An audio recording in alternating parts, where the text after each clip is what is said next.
Hello, and welcome back to the Dog Lady Podcast. I am Connie, and this is episode number 2. And this one's really important, everyone. This episode, I'm going to tell you about something that changed everything for me, and I believe it could change everything for you too. So if there is only one episode that you're ever going to listen to in its entirety, if you never listen to me again, that's okay. But please make this episode the one that you do listen to, at least this first part. Actually, no, the whole thing. So this is something that changed me forever. And I mean this in the most literal ways. There was a before and then there was an after. And I have never, ever looked at dogs in the same way ever again. I was working at a shelter. I was running the boarding facility. I was deep into my own dogs, rescues. This was after the Vail years. This was, the Mastiff era was well underway. And I really thought I knew dogs. I had spent years with them, most of my adult life, and I loved them more than I could explain. And then I read something in a book that was like a punch in the stomach. And I've told this story so many times over the years, and I don't even now remember what book it is, but I've looked it up since, and the research is real behind it. But what it was is it described this experiment. It was so incredibly simple, almost absurdly simple. So here's what I want you to try. I want you to put something on the floor, something completely ordinary, a tissue, a book, a newspaper, if anybody has newspapers anymore, a fork, whatever it may be, just something sitting there. And walk up to this inanimate object, this thing you placed in the floor, walk up to it the way you would if you came home and your dog had chewed something or had gotten into the trash or had done something wrong and there was evidence in front of you. Same body language, right? Same tone of voice. Same energy you carry when you come home and you find a mess and you're frustrated. You just walked in the door and look at what's in front of you. Point to it. Talk to your dog the way you would normally in that moment. Like we've all done. This isn't about shaming or calling anybody out for doing this. We have all done things like this. But I want you to do it with something you have placed there. And I want you to watch what happens. 9 times out of 10, your dog will show the same behavior you have ever read, interpreted as guilt. Head down, tail tucked, eyes soft, averted. That whole unmistakable look that says, I know exactly what I did. I'm so sorry. I'm so guilty. Over an object that has absolutely nothing to do with them. And when I read that, I put the book down. Because in that moment, every single time I had come home to a mess and reacted, every time I had raised my voice at a dog who had done something hours before I walked in the door, every time I made a big production out of something they could not possibly connect to that moment anymore, every single one of those played back in my head all at the same time. And I am not a cruel person. I have never rubbed a dog's nose in their pee or in poop or anything like that. But the times I had been loud, had been dramatic, had been over the top, certain that they knew exactly why I was yelling at them. They knew exactly what they had done. There were a lot of them. With dogs I loved completely. With dogs I would have done anything for. And they hadn't known. They didn't know. Not the way that I thought they did. They had been reading me, my energy, my posture, my tone, and responding to that. trying to calm me down, trying to calm down the situation, trying to make themselves small enough that whatever was coming might pass. That wasn't guilt. That was a dog trying to get through a moment they didn't understand, because they didn't understand my reaction. And that has never, ever left me. And that was probably 25 years ago.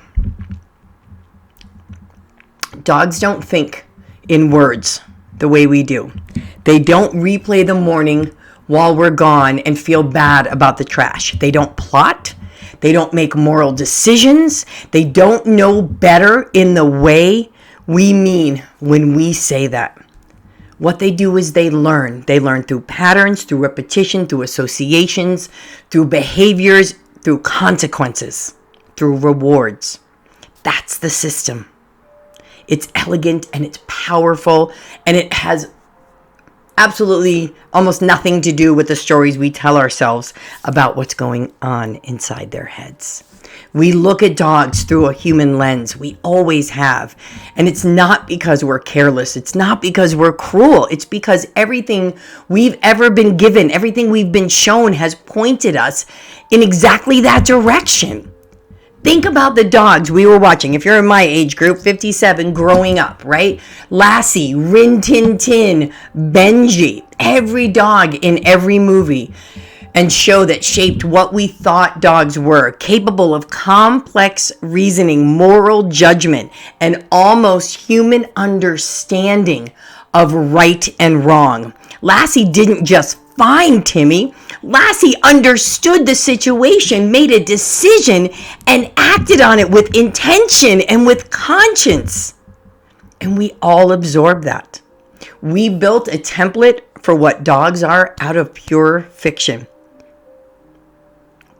Remember, what is it? Homeward Bound, Adventure Home? The one where the three dogs have voices and they're narrated. Oh my God, I've cried so much at the end of that movie.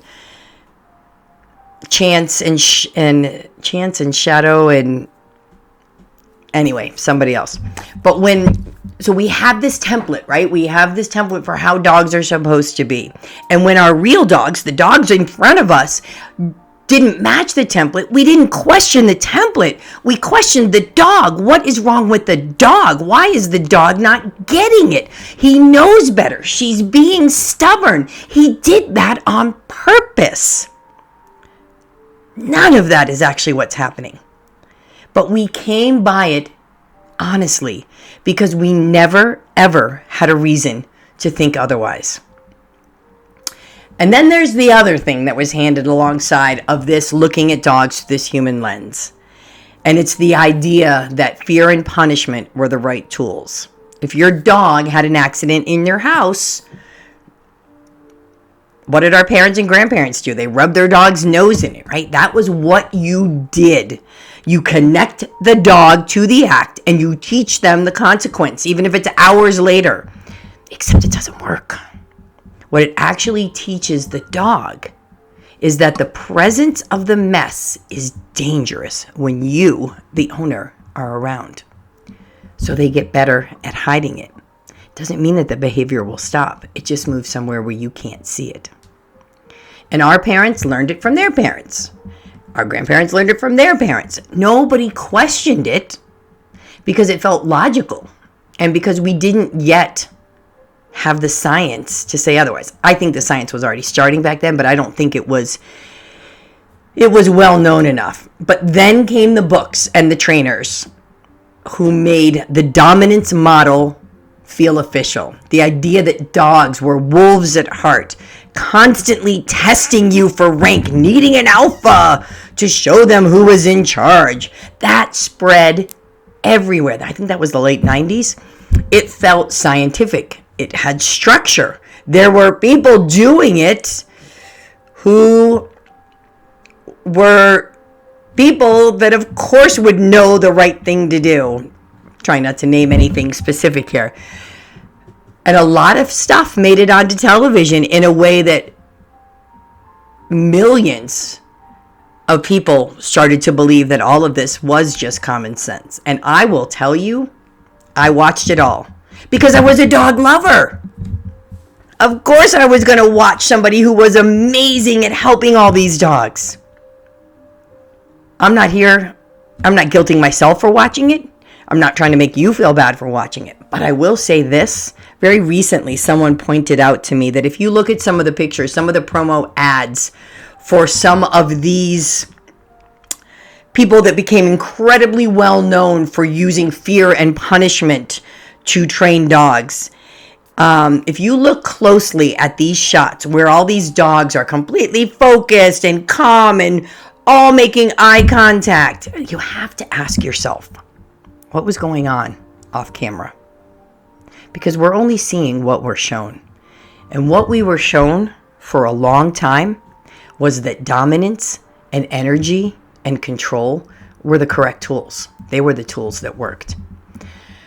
Now, I'm very happy to say here in 2026 that the science has since moved in a very different direction. The wolf studies, the dominance models, they were all based on captive wolves in completely unnatural conditions, animals who didn't know each other. And so it wasn't really, when these studies were done, it wasn't on a group of wolves that were living the way wolves would actually live. And it's not how dogs actually work. By the time the science has caught up, by the time the science did catch up, the ideas were already everywhere. In the shelter that I worked at, the very first one back in the early 2000s, prong collars were standard equipment by our dog trainer who came and trained our shelter dogs. That was just the tool. Nobody was being cruel on purpose. Everybody thought they were helping. And at the time, I had a dog who I ended up hiring a trainer who used e-collars because I didn't think anything else would work. And through the course of working with this trainer in trying to change the behavior of this dog and to change the emotional response of this dog to many things, she had me put 2 e-collars on him because we couldn't get the correct response with one. And I did it. I'm being completely transparent about it. I did it. I thought I was helping him. But what I was actually doing was pushing this poor dog into a corner. His reactivity didn't get any better. It got worse. And that's on me. I know that now, as much as it is on the information I was given. I'll tell you his story in one of these upcoming episodes. But that experience was one of the things that had me look for a completely different way of working with dogs. And I'm in a dog training program right now, and it is built entirely on understanding how dogs learn. No punishment, no pain, no fear, no shortcuts. Because punishment, fear, doesn't teach a dog what you want them to do. It teaches them to be afraid of what happens when they don't comply. And a dog operating from fear isn't a dog that's learning. It's a dog that's surviving.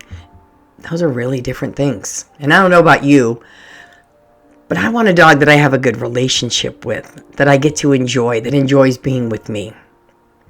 What changed for me that day in the shelter wasn't that I became a perfect dog owner overnight. I still had moments after that. I still have moments now. I'm a human being. I told you of crying on the kitchen floor just a few weeks ago because of the barking and feeling so guilty about it. But what did change was how I saw dogs, what I understood to be happening between us. And because of that, what I was able to do differently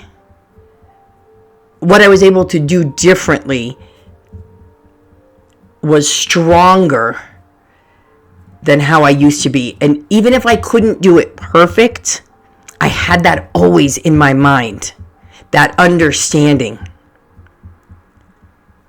Thinking about that tissue, that book, that fork in the middle of the floor, and that dog showing you his guilt. So that's what I want for you. Not perfection, but maybe just a little difference in how you see what's actually in front of you, how you interpret what your dog does. Because your dog is not trying to dominate you. Your dog is not being spiteful. Your dog is not giving you that look because they know what they did. Your dog is trying to figure out the world. Your dog is trying to figure you out. The same way we all are, just trying to figure everything out around us. And they are so much better at it than we've ever given them credit for. And when we finally start speaking a language they can really understand, where you can go with them is amazing. And that's what I'm building here and with my dogs. So I'll see you in the next one. Thanks for listening.